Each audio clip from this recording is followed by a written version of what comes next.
என்ன பண்ற? தண்ணி குடிக்க வந்தேன். தண்ணி கீழே போயிடுச்சு, எனக்கு எட்டல. அட லூசு, இந்த பைப் எதுக்கு இருக்கு? அதுல புடிச்சுக்க வேண்டியதானே? அட அறிவாளி, பைப்புக்கு கீழே போயிடுச்சு தண்ணி. அதுக்கு மேல இருந்திருந்தா புடிச்சிருக்க மாட்டோமா?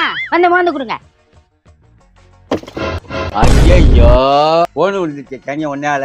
இந்தா குடிச்சு தொலை. தண்ணி மோக்கிறதுக்கு முன்னாடி போன் எடுத்து வைக்கணும்னு தெரிய வேண்டாம்? மோக்க தெரியாம போது போனை போட்டுட்டு எண்ணெயை திட்டிட்டு இருக்கீங்களா? ஓயாம குனிஞ்சு எண்ணெயால தண்ணி மோக்க முடியாது.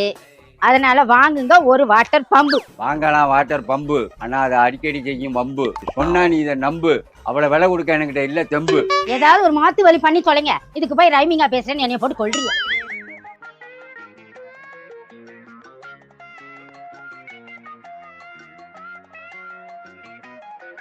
இந்த பார், இப்ப மோந்து பார். இந்த மூடி எடு. பரவாயில்லையே, இதுவும் நல்லா இருக்கே. நல்ல ஐடியா தான்.